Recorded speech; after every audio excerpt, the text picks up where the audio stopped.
أشرقت نفسي بنور من فؤادي حينما رددت يا رب العباد وانتشت روحي وصار الدمع يجري. الحمد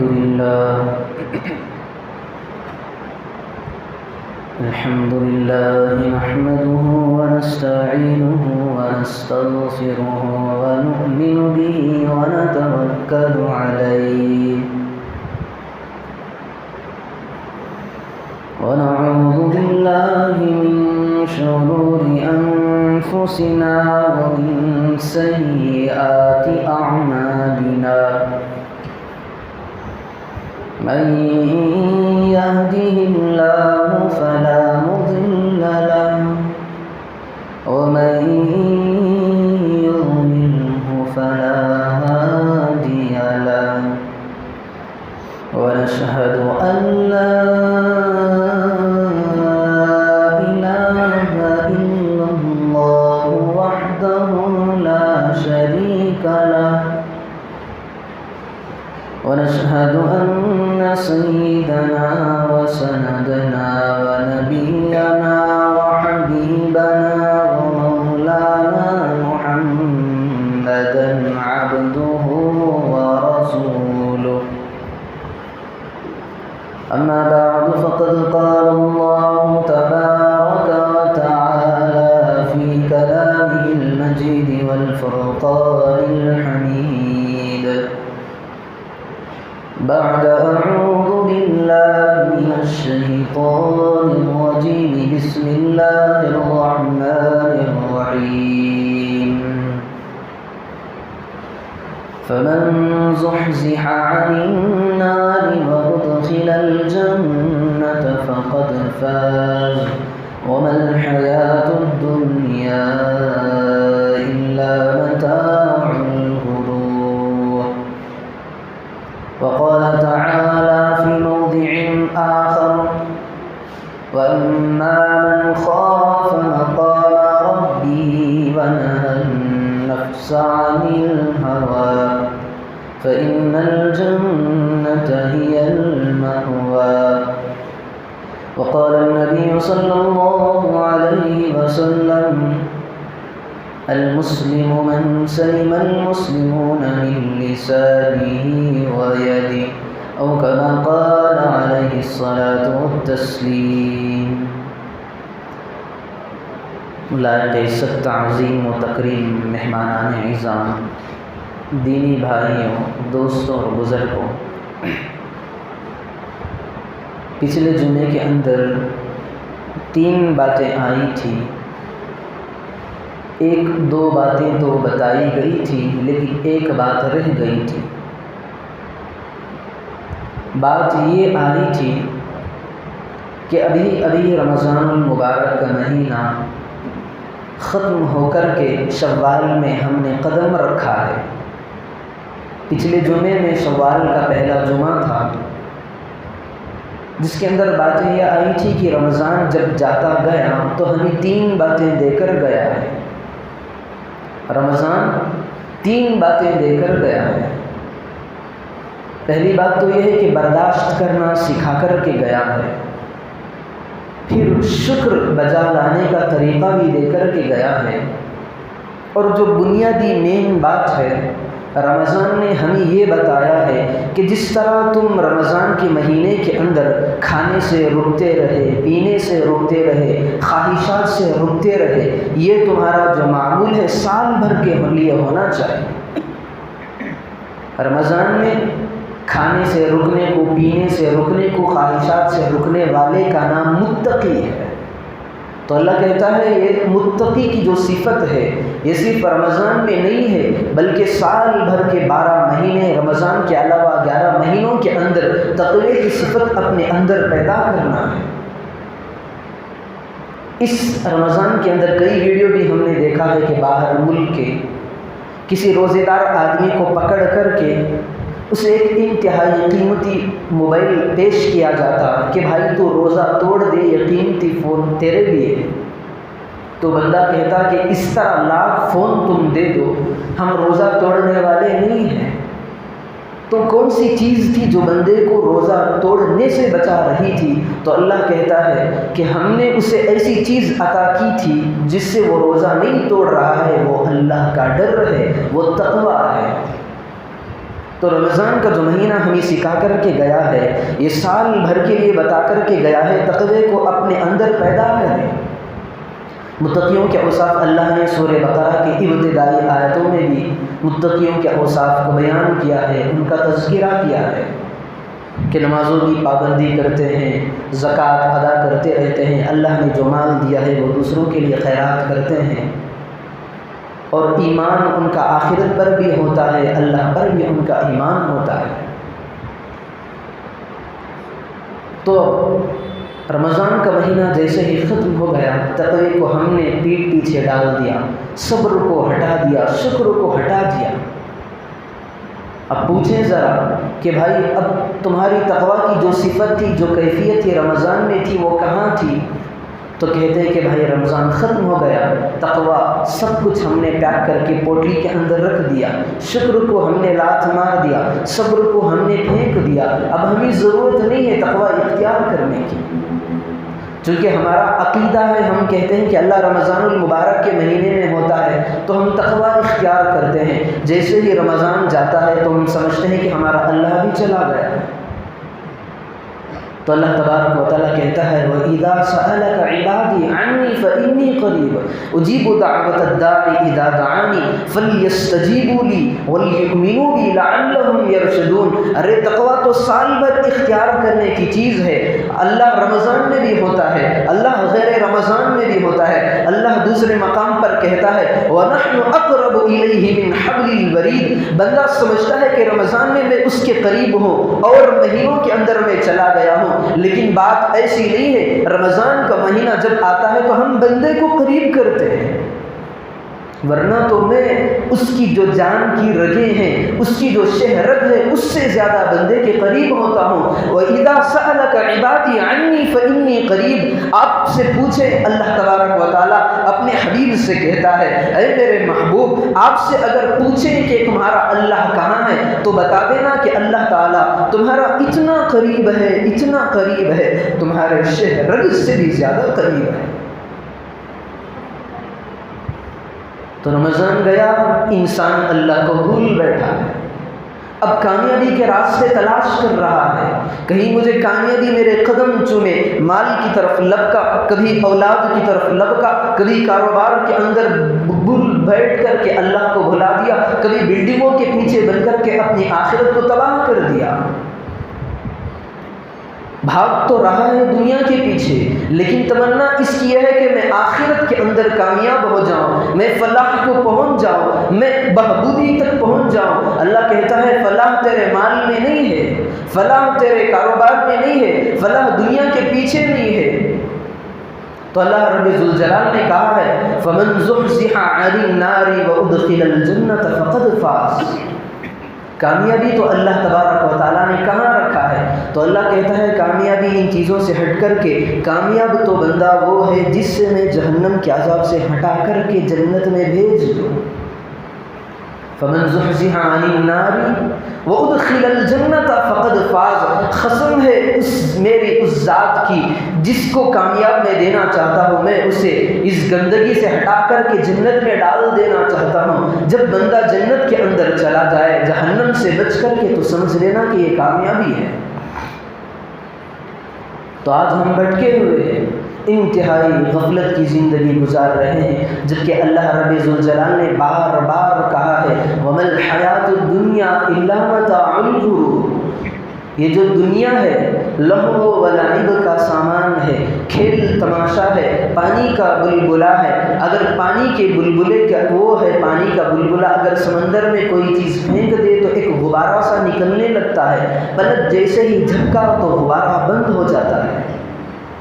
ہماری موٹی زبانوں کے اندر کہیں تو پانی کے اندر اٹھنے والے بلبلے، یعنی پانی کے اندر اٹھنے والے جو گلے، اس طرح کی دنیا ہے۔ آئی اچانک ابھری پھر ختم ہو گئی، دنیا تہس نہس ہو گئی۔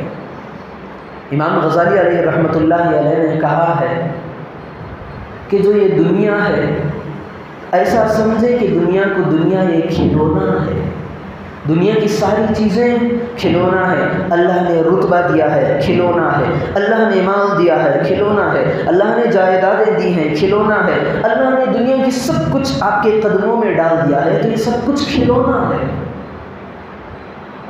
اب اس کو ذرا عام فہم انداز میں سمجھیں کہ دنیا کیسے کھلونا ہے۔ ہمارے گھروں کے اندر اگر کوئی چھوٹا سا بچہ ہو، روتا ہوا آئے تو باپ کے دل کے اندر درد ہوتا ہے، باپ کو فکر ہوتی ہے کہ میرا بیٹا اپنے آنسوں کو بہا بہا کر کے کمزور نہ ہو جائے۔ روتا وہ بیٹا رہا ہے لیکن باپ کا دل برداشت نہیں کرتا، تو بیٹے کے سامنے باپ لے جا کر کے کھلونوں کو ڈال دیتا ہے۔ اب وقتی طور پر ایسا ہوتا ہے کہ بچے کے سامنے جب کھلونے آتے ہیں تو بچہ کھیلنے لگتا ہے۔ اب باپ گیا، جا کر کے ایک ایک کھلونوں کو ہٹاتا گیا۔ ایک کھلونا تھا، ہٹا دیا، دوسرا کھلونا تھا، اسے بھی ہٹا دیا، تیسرا کھلونا تھا، اسے بھی ہٹا دیا۔ ہٹاتے ہٹاتے کبھی ایسا کرتا ہے کہ کھلونوں کو ہٹا دیتا ہے، یا کبھی ایسا ہوتا ہے کہ کھلونے آس پاس ہوتے ہیں لیکن بچے کو جو اس کا باپ ہے اٹھا کر کے دوسری سائڈ میں بٹھا دیتا ہے، کھلونے یہیں پر پڑے رہ جاتے ہیں۔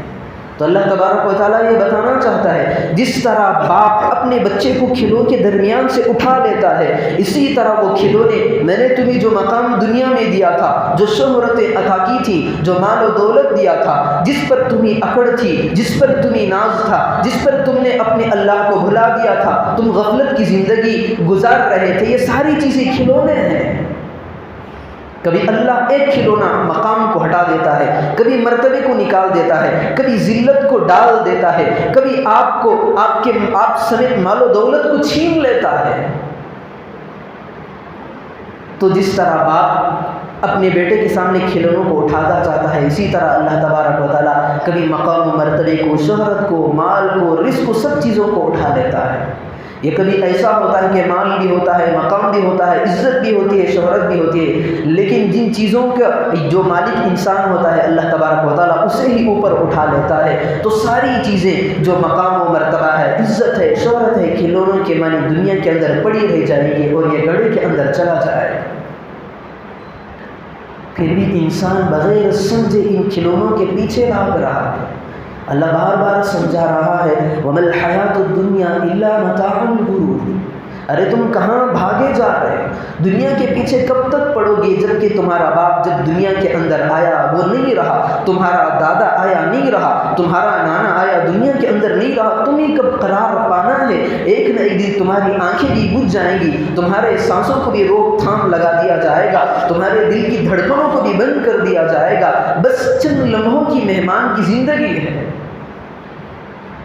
اگر اس سے بھی ہم غافل رہیں تو ہم سے بڑا بدبخت، ہم سے بڑا کم فہم، ہم سے بڑا کم عقل، ہم سے بڑا ناہنجار دنیا میں کوئی نہیں ہے۔ پوچھا گیا عقل مند کون ہے تو بتایا گیا الکیس من دانا نفسا، موت آنی ہے، یقین ہے، لیکن جو اس کا توشہ اختیار کر لیتا ہے کامیاب وہ ہے، عقل مند وہ ہے۔ پوچھا گیا کہ کم فہم کون ہے، بد عقل کون ہے، تو بتایا گیا کہ موت کا استحضار اس کے آنکھوں کے سامنے ہے، اسے یقین ہے کہ مجھے مرنا ہے، لیکن اس اللہ کی دی ہوئی زندگی کو غفلت کے اندر گزار کر کے آخرت کے لیے توشہ اختیار نہ کرنے والا بد عقل ہے، کم عقل ہے۔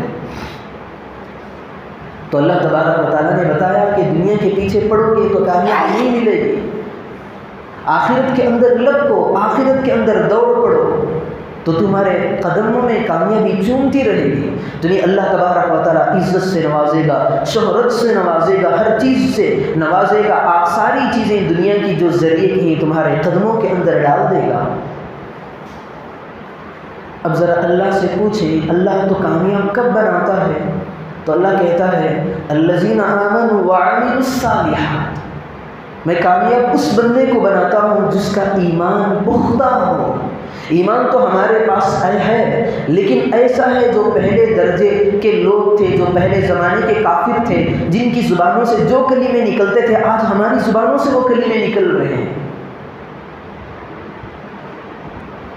اللہ نے ان کلموں کو نوٹ کیا ہے، قرآن کے اندر کہا ہے جب قارون کا اللہ تبارک و تعالیٰ قرآن کے اندر تذکرہ کر رہا ہے فخرج علی قومہ فی زینتہ، قارون کو اللہ تبارک و تعالیٰ نے بہت سارے مال و دولت سے نوازا تھا. جب باہر نکلتا تو انتہائی قیمتی لباس پہن کر نکلتا، حشاش بشاش ٹھاٹ کے مارے باہر نکلتا. دیکھنے والے لوگ ہر زمانے کے اندر ایسے لوگ ہوتے ہیں دیندار کے ساتھ ساتھ بددین بھی ہوتے ہیں، جن دین کی طرف کوئی رغبت نہیں ہوتی، اعمال کی طرف کوئی شوق نہیں ہوتا، بلکہ ان کی فکر تو اس طرف لگی رہتی ہے کہ جس طرح اس کے پاس خزانہ ہے مجھے بھی وہ خزانہ مل جائے، جس طرح اس کے پاس مال و دولت ہے مجھے بھی وہ مال و دولت مل جائے، اس کے پاس سواریاں ہیں مجھے بھی سواریاں عطا کی جائیں، اس کے پاس سارا سامان ہے مجھے بھی وہ سامان مل جائے. تو قارون جب نکلتا، اپنے گھر سے باہر نکلتا تو ٹھاٹ باٹ بن سر کور کے نکلتا، قیمتی لباس ہوتا، قیمتی پوشاک ہوتا. اس زمانے کے اندر کے بددین لوگ کہتے قال الذین، اللہ کہتا ہے قال الذین یریدون الحیات الدنیا، وہ لوگ جو دنیا کی دھن میں لگے رہتے ہیں ان کی منہوں سے یہ الفاظ نکلتے یا لیت لنا مثل ما اوتی قارون، کاش کہ ہمیں بھی قارون کے پاس جو خزانہ ہے ہمیں بھی عطا کیا جاتا، قارون کے پاس جو مال و دولت ہے وہ ہمیں بھی مل جاتی تو کتنا اچھا ہوتا. تو ہر زمانے کے اندر دیندار بھی ہوتے بددین بھی ہوتے. جب بددین لوگ یہ خواہش کرتے کہ قارون کا خزانہ مجھے مل جائے تو دیندار لوگ جو الفاظ نکالتے اللہ نے اس کو بھی نوٹ کیا ہے. اللہ کہتا ہے قال الذین اوتوا العلم ویلکم ثواب اللہ خیر لمن آمن وعمل صالحا. جو ایمان والے لوگ تھے، جو دیندار والے لوگ تھے، بددین لوگوں کو سمجھاتے کہ تم قارون کے پیچھے پڑ کر اس کے مال و دولت میں آ کر کے تم دنیا کی تمنا کر رہے ہو. ارے تمنا تو اس کی کرو جو ہمیشہ باقی ہے، ہمیشہ باقی رہنے والی زندگی ہے. وَيْلَكُمْ، تم پر تو ناس ہو، تم پر تو تف ہو، تم ڈوبنے والی چیز کی خواہشات کے اندر ملوث ہو. مانگنا ہے تو اس چیز کو مانگو جو ہر وقت ہر ہمیشہ تمہارے سر پر سایہ بن کر کے رہے گی، جسے ایسی نعمتیں ملے گی کبھی ختم ہونا نہیں ہے. ثواب اللہ خیر لمن آمن وعمل صالحا، وہ چیز کیا ہے تو دیندار لوگ بددین لوگوں کو سمجھا رہے ہیں ثواب کی امید. ثواب ایسی چیز کا ثواب ہے جو بندہ ایمان لاتا ہے، پھر ساتھ میں نیک و کام کرتا ہے، بھلے کام کرتا ہے، معروف کام کرتا ہے تو اللہ تبارک و تعالیٰ کی یہاں اس کی بہت زیادہ قدر و منزلت ہے. اس کی تمنا کرو، یہ تو ڈوبنے والی چیز ہے جو قارون کے پاس ہے. اللہ کے رسول صلی اللہ علیہ وسلم کے زمانے میں صحابہ بیٹھے ہوئے تھے تو ایک آدمی گزرا تو اللہ کے رسول صلی اللہ علیہ وسلم نے صحابہ کو اشارہ کر کے فرمایا تم دیکھ رہے ہو یہ جو آدمی جا رہا ہے، تم دیکھ رہے ہو جو یہ آدمی جا رہا ہے. صحابہ نے کہا جی یا رسول اللہ ہم دیکھ تو رہے ہیں. اللہ کے رسول صلی اللہ علیہ وسلم نے پوچھا بتاؤ اس بندے کے بارے میں تمہارا خیال کیا ہے، تمہاری رائے کیا ہے؟ صحابہ نے کہا یا رسول اللہ یہ تو ہمارے قبیلے کا سردار ہے، انتہائی معزز مانا جاتا ہے، مال و دولت والا ہے، اگر ایک بات قوم کے پاس رکھ دے تو کوئی قوم کی مجال نہیں کہ اس کی بات کو کاٹ دے، یعنی جو بات یہ بتائے وہ عمل کرنے لگ جائے. اگر کسی لڑکی کے پاس خطبہ یعنی نکاح کا پیغام دے دے تو وہ لڑکیاں اس کے پاس آ کر کے تیار ہو جائیں. اگر کوئی چیز حکم کر دے تو اس حکم کا نفاذ ہو جائے. تو اللہ کے رسول صلی اللہ علیہ وسلم نے صحابہ سے پوچھا تو صحابہ نے کہا کہ اس کی ہر بات مانی جائے گی، معزز ہے، انتہائی عظیم تر ہے. اللہ کے رسول خاموش ہو گئے. چند دن ایسے ڈھلتے گئے. پھر ایک وقت آیا کہ وہ صحابہ کی مجلس دوبارہ منعقد تھی. اللہ کے رسول نے پوچھا اب ذرا بتاؤ جو آدمی جا رہا ہے اس کے بارے میں تمہارا خیال کیا ہے؟ صحابہ نے دیکھا تو وہ ایک صحابہ کا ایک چھوٹا سا اللہ کے رسول کا اتنا سا غلام تھا، ایمان والا تھا. تو صحابہ نے کہا اے اللہ کے رسول صلی اللہ علیہ وسلم جو بندہ جا رہا ہے ہمارے معاشرے میں اس کی کوئی ویلیو نہیں ہے، اس کی کوئی عزت نہیں ہے، وقعت نہیں ہے، اسے ذلیل سمجھتے ہیں، اسے گرا ہوا نیچا سمجھتے ہیں. اگر کوئی حکم دے دے یا اگر کوئی بات گرد دے تو اس کی بات کو کاٹ دیتے ہیں. اگر یہ کسی کے یہاں نکاح کا پیغام بھیج دیا جائے تو اس کی تردید کر دیتے ہیں، اس کے نکاح کے پیغام کو رد کر دیتے ہیں. اس کی کوئی حیثیت ہی نہیں ہے، ذلیل ترین لوگوں میں اس کا شمار ہوتا ہے. تو اللہ کے رسول صلی اللہ علیہ وسلم نے فرمایا جانتے ہو آج سے کچھ دن پہلے تم لوگوں نے جس کے بارے میں بتایا تھا کہ اس کی وقار ہے، عزت ہے، اس کی بات مانی جائے گی، اس کے احکام کو نفاذ ہوگا، اور آج کا یہ بندہ جو تم دیکھ رہے ہو جس کی کوئی حیثیت نہیں ہے، جس کی کوئی وقار نہیں ہے، جس کی بات نہیں مانی جائے گی، تو اللہ تبارک و تعالیٰ کے رسول صلی اللہ علیہ وسلم نے صحابہ کو خطاب کر کے ارشاد فرمایا کہ پہلا بندہ تھا، اگر پہلے بندے اس کے معنی اگر دنیا بھر دی جائے تو اللہ تبارک و تعالیٰ کو اس کی کوئی ضرورت نہیں ہے، اللہ تبارک و تعالیٰ اس کی طرف نظر اٹھا کر کے بھی نہیں دیکھتا۔ جو قبیلے کے اندر معزز ہے، مالدار ہے، شریف ہے، عظیم ہے، جس کی بات مانی جاتی ہے، سب کچھ ہے، لیکن یہ تو کافر ہے، ایمان اس کے اندر نہیں ہے، اگر اس جیسے آدمیوں سے دنیا کو بھر دیا جائے تو اللہ تبارک و تعالیٰ اس کی طرف نہیں دیکھتا۔ ہاں یہ بندہ جس کی بات تو مانی نہیں جاتی، جس کے پیغام کو رد کر دیا جاتا ہے، لیکن اللہ کے یہاں اس کی اتنی قدر و منزلت ہے کہ اللہ تبارک و تعالیٰ اس کی طرف دیکھنا بار بار پسند کرتا ہے۔ تو جو اصل چیز ہے دنیا کے اندر تو یہ ایمان ہے، یہ میرا اور آپ کا ایمان نہیں ہے۔ اگر ہمارے پاس کوئی 1,00,000 1,50,000 روپے لے کر کے ہمارے سامنے رکھ دے تو ہم مرتد ہونے کے لیے بھی تیار ہیں، ایسا ایمان ہے ہمارا۔ پیسوں کی خواہش آ گئی تو ہم کہتے ہیں کہ بھائی ہم اللہ کو بھی نہیں مانتے، اس کے رسول کی بھی نہیں مانتے، تم نے پیسے دے دیے، ہم جا کر کے تمہاری مندروں کی طرف گھنٹہ بجائیں گے، ایسا ہمارا ایمان ہے۔ چند بلڈنگیں ہدیے میں دے دی جائیں یا جگہ ہمارے لیے فراہم کر دیے جائیں تو ہم اپنے ایمان کو بیچ دیتے ہیں، یہ ایمان معتبر نہیں ہے۔ ایمان تو معتبر وہ ہے جس ایمان کو دیکھ کر کے اللہ تبارک و تعالیٰ آسمان سے مدد کو نازل کرتا ہے۔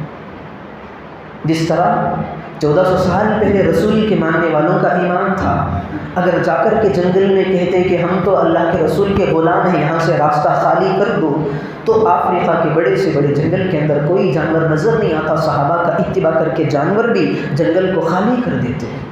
یہ ایمان تھا۔ اگر سمندر آ جاتا، گھوڑے دوڑاتے تو راستے کے اندر اپنے گھوڑوں کو سمندر کے اندر بہا کر کے لے جاتے، اپنے گھوڑوں کو سمندر کے اندر دریا کے اندر ڈال دیتے تو سمندر بھی دیکھتا جو میری پشت پر چلنے والا ہے یہ عام انسان نہیں ہے، یہ میرے آقا کا غلام ہے، تو سمندر بھی ان گھوڑوں کو راستہ دے دیتا۔ جس طرح زمین پر گھوڑے چلتے، صحابہ کے گھوڑے سمندر پر بھی اسی طرح چلا کرتے۔ تو ایمان وہ معتبر ہے، یہ ایمان ہمارا ایمان والا ایمان معتبر نہیں ہے۔ ہمارا ایمان تو ٹس سے مس ہونے والا ہے، کبھی کوئی خواہش دلا دے تو ہم ایمان چھوڑ کر بیٹھ دیں گے، ایسا ایمان معتبر نہیں ہے۔ تو اللہ نے کہا کامیاب ہونے کے لیے ایمان درکار ہے، ایمان کی ضرورت ہے۔ پھر آگے کہا صرف اللہ کو ماننے سے جنت بھی نہیں ملتی، جنت کسی کے باپ کے ٹھیکیدار نہیں ہے، جنت کسی کے باپ کا بنائی ہوئی چیز نہیں ہے کہ تم ایمان لاؤ میں تمہیں جنت عطا کر دوں۔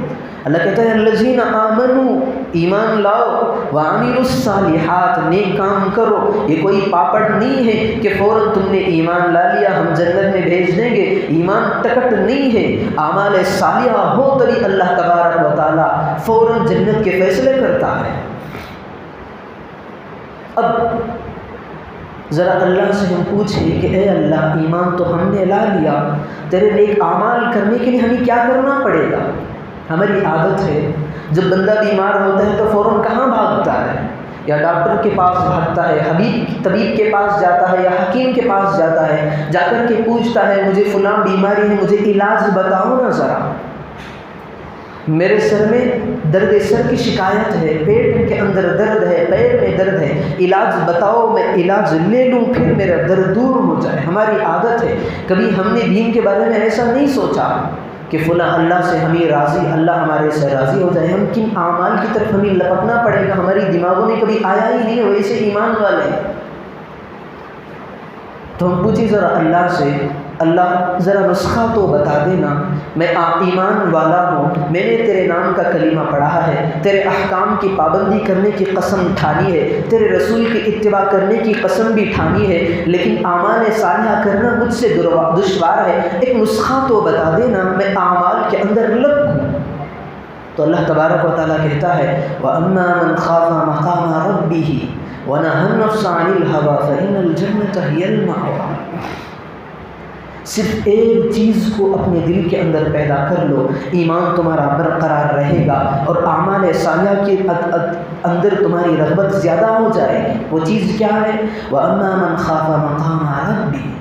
ہر وقت، ہمیشہ، ہر جگہ یہ استحضار کرنا ہے کہ میرا اللہ مجھے دیکھ رہا ہے، کوئی دیکھے یا نہ دیکھے، دنیا والے دیکھیں یا نہ دیکھیں، میرا اللہ تو مجھے دیکھ رہا ہے۔ میں گناہ کے اندر لپکوں تو میرے اللہ کی نظر میرے دل پر ہے، اگر میں نیک کام کی طرف دوڑوں تو میرا اللہ مجھے دیکھ رہا ہے، نماز کے اندر ریاکاری سے نماز پڑھوں تو میرا اللہ دیکھ رہا ہے، صدقہ دے رہا ہوں ریا کا شائبہ دل کے اندر موجود ہو تو میرا اللہ دیکھ رہا ہے۔ اللہ کے رسول صلی اللہ علیہ وسلم نے فرمایا، خود رب ذوالجلال کا یہ فرمان ہے، جب بندے کے اندر یہ صفت پیدا ہو جاتی ہے کہ ہر وقت میرا اللہ مجھے دیکھ رہا ہے، تو اس وقت اللہ تبارک و تعالیٰ کہتا ہے کہ دوسرا نمبر یہ ہے وَنَهَى النَّفْسَ عَنِ الْهَوَىٰ۔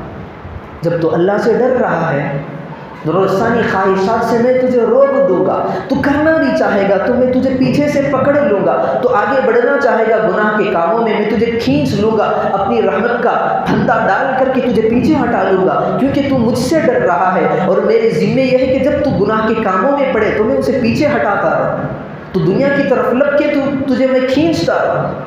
پھر آگے اللہ نے کہا فَإِنَّ الْجَنَّةَ هِيَ الْمَأْوَىٰ۔ رب سے بھی ڈر ہو گیا، اب گناہوں سے بھی بچنے کی اللہ نے توفیق دی، تو تیسرا ٹھکانہ اللہ نے یہ کہا کہ اب میں تیرا ٹھکانہ جنت الفردوس کے اندر بناؤں گا۔ جب بندے کے اندر اللہ سے ڈر کی صفت پیدا ہو جائے تو اللہ تبارک و تعالیٰ اس کے اندر اعمال کا شوق، اعمال کا جذبہ عطا فرمائے گا، جو اللہ نے کہا ہے الذین آمنوا وعملوا الصالحات۔ تو سب سے پہلے ہمیں اس بات کی ضرورت ہے کہ ہر قدم قدم پر، موڑ موڑ پہ اللہ تبارک و تعالیٰ سے ہمیں ڈرنا چاہیے۔ پھر دوسری جگہ میں اللہ تبارک و تعالیٰ کہتا ہے وَأَمَّا مَنْ خَافَ مَقَامَ رَبِّهِ جَنَّتَانِ۔ جو بندہ نیک اعمال کرتا ہے تو اسے تو اللہ تبارک و تعالیٰ جو دینا ہے دے دیتا ہے، لیکن خصوصیت کے ساتھ دوسری جگہ اللہ نے کہا ہے جو بندہ اللہ سے ڈرتا ہے تو اللہ تبارک و تعالیٰ اسے 2 جنتیں عطا کرتا ہے۔ اللہ سے ڈرنا، اللہ سے ڈرنا اب 2 چیزوں کی وجہ سے ہوتا ہے۔ ایک تو اللہ کی ذات ہے ہی ایسی ہے کہ اس سے ڈرا جائے، اللہ کی ذات تو انتہائی عالی ہے، علو المرتبت ہے، شان والی ہے، نرالی ہے، زبردست ہے، جلالیت کی صفت ہے، جباریت کی صفت ہے، قہاریت کی صفت ہے، تو بندے کو اس سے ڈرنا ہی چاہیے۔ جس طرح ہم اپنے گھروں میں باپ سے ڈرتے ہیں، باپ سے ڈر ہو تو 2 چیزوں سے ہوتا ہے۔ باپ کو تو ایک اس کی عظمت کی وجہ سے ڈر ہوتا ہے، باپ کے سامنے جاتے ہیں، باپ تو بچے سے پیار کرتا ہے، کھلاتا ہے، پلاتا ہے، خواہش کی چیزیں بھی دیتا ہے، لیکن ان سب کے باوجود بچہ باپ کے سامنے جا کر کھڑے ہونے سے ڈرتا ہے۔ یہ ڈر اس کی عظمت کی وجہ سے ہے، یہ ڈر اس کے مقام کی وجہ سے ہے۔ اور دوسرا ڈر یہ ہے کہ جب میں کوئی گناہ کا کام کروں، کسی غلط چیز میں پڑ جاؤں تو میرا باپ میرے سر پر تھپکے گا، مجھے مار پیٹ کرے گا، تو یہ اب دوسرے درجے کا ڈر ہے، یہ غلط کام کرنے کی وجہ سے مار پیٹ کا ڈر ہے۔ پہلا ڈر تو یہ ہے کہ میرا باپ عظمت والا ہے، عظیم تر ہے، تو میں اس سے ڈروں۔ پھر دوسرا ڈر یہ ہے کہ میرا باپ غلطی کروں تو مجھے مارے گا، تو یہ ڈر ہے۔ تو اللہ تبارک و تعالیٰ سے بھی یہی ڈر ہونی چاہیے کہ اللہ کی ذات ایسی ہے کہ اس سے ہر وقت ڈرنا چاہیے۔ انعامات کی بارش کر رہا ہے تب بھی ڈر ہے، ہر چیز کو ہمارے اوپر ڈال رہا ہے، بارش کے قطرات سے زیادہ انعامات کر رہا ہے، چیزوں کو فراہم کر رہا ہے، تب بھی ڈرنا ہے، کیونکہ اللہ کی ذات ہی ایسی ہے کہ اس سے ڈرا جائے۔ پھر دوسرا ڈر یہ ہے کہ اب میں گناہ کی طرف لپکوں تو اللہ کی پھٹکار میرے سر پر پڑے گی، اللہ کا غیظ و غضب نازل ہوگا، تو ان چیزوں سے اللہ سے ڈرنا چاہیے۔ جب بندے کے اندر ڈر ہوگا تو اللہ تبارک و تعالیٰ کیا کہے گا وَأَمَّا مَنْ خَافَ مَقَامَ رَبِّهِ جَنَّتَانِ۔ جو بندہ مجھ سے ڈرے گا تو میں 2 جنتیں اس کو عطا کرتا ہوں۔ تفسیر ابن کثیر کے اندر سورہ اعراف کے بالکل آخر میں ایک واقعہ لکھا ہے جو حضرت عمر رضی اللہ عنہ کے زمانے کا تھا۔ حضرت عمر رضی اللہ عنہ کے زمانے کے اندر ایک نوجوان تھا جو انتہائی عابد تھا، متقی، پرہیزگار تھا، جس کا دل کبھی بھی مسجد سے لٹکا ہوا، اٹکا ہوا رہتا تھا۔ حضرت عمر رضی اللہ عنہ آتے جاتے اس سے الفت رکھتے، محبت کرتے، پیار کرتے، اس سے میاں محبت کی باتیں کرتے۔ کیوں؟ اس لیے کہ یہ دیندار ہے، اعمال والا ہے، مسجد سے اس کا تعلق ہے۔ ایک حسین بھی تھا، جوان بھی تھا، تو جب بھی یہ ایسی ہمارے سامنے ایسا آمنا سامنا ہوتا ہے کہ جب بھی کوئی حسین عورت دکھتی ہے یا تو اس کے پیچھے لڑکا لپک جاتا ہے، یا لڑکا حسین ہوتا ہے تو لڑکی اس کے پیچھے پڑ جاتی ہے۔ تو اسی طرح اس نوجوان کے ساتھ واقعہ پیش آیا کہ جب بھی وہ مسجد سے باہر نکلتا تو ایک حسین عورت، لڑکی، نوجوان لڑکا بھی تھا تو اس کی جوانی بھی، لڑکی کے اندر بھی جوانی تھی، تو ہمیشہ دعوت دیتی کہ آ جاؤ میرے گھر، ہم اپنی خواہش پوری کر لیں۔ تو یہ مناتا رہا، ہٹاتا رہا، اپنی نظروں کو کاٹ کر کے اپنا راستہ اختیار کرتا رہا۔ ایک مرتبہ ایسا ہوا مسجد سے باہر نکل رہا تھا تو وہی لڑکی اسے اپنے پاس بلائی، کہا کہ آج ہم دونوں مل کر کے اپنی پیاس بجھا لیں۔ تو جیسے ہی تم مسجد سے نکلو گے میرے گھر آ جانا۔ اب یہ بندہ نکلا مسجد سے باہر تو اسے شیطان ورغلاتا رہا۔ اب شیطان تو ایسا ہی ہے، جب اللہ نے اٹھا کر اسے پھینک دیا دنیا کے اندر تو اللہ سے چیلنج کیا ہے، ربی بما اغویتنی، اے اللہ یاد رکھنا تو نے مجھے جنت سے نکال کر پھینک دیا ہے، لأزینن لہم فی الارض، میں ان کے سامنے ایسی چیزوں کو مزین کر کے رکھ دوں گا جو تیرے نزدیک ناجائز ہیں ان کے نزدیک جائز کر دوں گا۔ شراب کو تو نے حرام کیا ہے نا، میں انہی شہد سے زیادہ میٹھا بنا کر کے پیش کروں گا، تیری امت شراب کے اندر مست ہو کر کے پڑی رہے گی۔ سود کو تو حرام کیا ہے نا، میں انہیں ایسا بناؤں گا، حلوے سے زیادہ میٹھا بنا کر کے تیری امت کے سامنے پیش کروں گا، تو سود حرام ہے جان کر کے تیری امت اس کو کھائے گی، میں ایسا بناؤں گا، تو نے مجھے جنت سے بھٹکا دیا ہے تو میں تیری امت کو بھٹکا دوں گا۔ تو شیطان کا کام یہی ہے کہ وسوسے دلوں کے اندر پیدا کرنا۔ تو وہ نوجوان لڑکا مسجد سے باہر نکل رہا تھا تو اس کے دل کے اندر خیال ہوا چلو فلاں عورت حسین بھی ہے، اس کے گھر چلتے ہیں، چونکہ وہ دعوت بھی دی ہے، بلائی ہے۔ تو یہ آدمی، یہ نوجوان تھا، چلا گیا۔ اب راستے میں جا رہا تھا تو اس کے دل کے اندر خشیت اور خوف کی لہر دوڑی۔ اچانک خیال ہوا کہ اے کمبخت، تو مسجد کا عادی تھا، اللہ کے پاک گھر سے نکل کر کے تو ناپاک جگہ، ناپاک ارادے کے اندر ملوث ہو کر کے عورت کی طرف جا رہا۔ فوراً اللہ کا غضب اسے یاد آ گیا، اللہ کی خشیت اس کے دل میں آ گئی، تو فوراً اسی وقت بے ہوش ہو کر گر پڑا۔ راستہ چلنے والوں کو پتہ نہیں کہ یہ کیوں گر پڑا ہے، تو لوگوں کا مجمع تھا، دیکھا کہ ایک نوجوان حسین بھی ہے، گر پڑا ہے، تو اس کو اٹھا کر کے لے جا کر کے اس کے گھر میں ڈال دیے۔ اب ڈالنے کے بعد جب اسے ہوش آیا تو دیکھا کہ سارے مرد اور جو بھی اسے لا کر ہیں سارے نہیں ہیں، لیکن گھر والے موجود ہیں۔ تو اس نے سارا واقعہ بیان کیا کہ فلاں عورت مجھے دعوت دے رہی تھی برائی کی، میں جا رہا تھا، میرے دل کے اندر اللہ کا خوف اتنا آیا کہ مجھ پر غشی طاری ہو گئی، میں گر پڑا۔ اور لوگ، گھرانے کے لوگ اسے تسلی دیتے رہے، جب بھی بندہ کوئی گھر کا بیمار ہوتا ہے تو لوگ اسے سب سے پہلے تسلی دیتے ہیں کہ چھوٹی چیز ہے، چھوڑ دے۔ اب اس بندے کے اندر، نوجوان کے اندر اللہ کا خوف اتنا تھا، کتابوں نے لکھا ہے کہ اس کا دل اس خوف کی وجہ سے پھٹ پڑا۔ اللہ کا خوف اس کے دل کے اندر اتنا آ گیا کہ اس کے قلب کے اندر، اس کے دل کے اندر اتنی کیپیسٹی اور طاقت نہیں تھی کہ اللہ کے خوف کو برداشت کرے۔ جیسے ہی پھٹا، ساری چیزوں کے اندر خون بہنا شروع ہو گیا، فوراً اس کا انتقال ہو گیا۔